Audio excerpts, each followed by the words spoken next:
Hey, Raymond here from the Beginner Photography Podcast, and today I'm going to show you the only 3 settings that were ever used to take every photo ever taken, ever.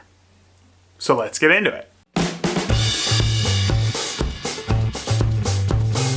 There are so many buttons on your camera, so many dials and settings, it's easy to get overwhelmed when all you want to do is take a great photo.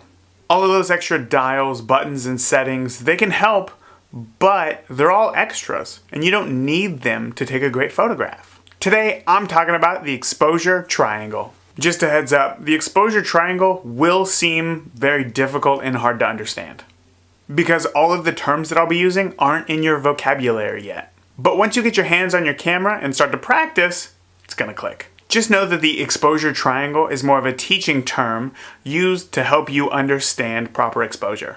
I have never used the term exposure triangle in any sort of professional setting or when talking to other photographers. Meaning that once you understand it, you're never going to have to think about it again. First, let's talk about exposure. Exposure is a measurement in photography. It comes from how you expose light to a piece of film, or now a digital sensor. Proper exposure is somewhat subjective, even though it's a measurement. It just means that your photo is not too bright and that it's not too dark. Now, let's talk about how you expose. You can control the amount of light that hits your sensor in just 3 ways.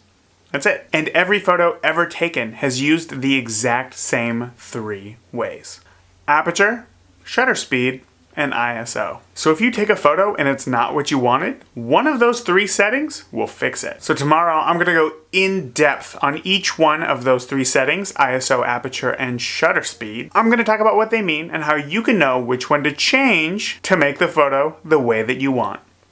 I'll see you tomorrow.